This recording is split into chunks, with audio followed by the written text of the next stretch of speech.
નમસ્કાર મિત્રો, વિડીયોમાં તમારું સ્વાગત છે। જી હા મિત્રો, અત્યારે હાલ મોટા અને દુઃખદ સમાચાર સામે આવી રહ્યા છે। તો મિત્રો વાત કરીએ તો એક દુઃખદ ખબર સામે આવી રહી છે। ઉત્તર પ્રદેશના બુલંદ શહેરમાં લગ્નની જાનમાંથી પરત ફરી રહેલી ઇકો કાર વરસાદના કારણે નહેરમાં પડી ગઈ હતી। આ અકસ્માતમાં 3 લોકોના મોત થયા હોવાનું કહેવાય છે, જ્યારે 2 લોકો ઘાયલ હોવાનું કહેવાય છે। આ અકસ્માતમાં હજુ 3 લોકો ગુમ છે।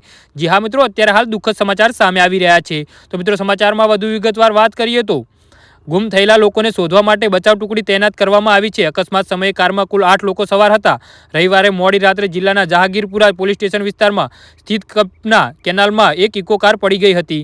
જી હા મિત્રો, અત્યારે હાલ દુઃખદ સમાચાર સામે આવી રહ્યા છે। તો મિત્રો સમાચારમાં વધુ વિગતવાર વાત કરીએ તો લગ્ન સમારોહમાંથી પરત ફરતી વખતે આ અકસ્માત થયો હતો। દુર્ઘટના વિશે માહિતી આપતા મૃતકના ભાઈ રાહુલે જણાવ્યું કે 8 લોકો શેખપુરાથી અલીગઢ પીસવા લગ્ન સમારોહમાં પરત ફરી રહ્યા હતા।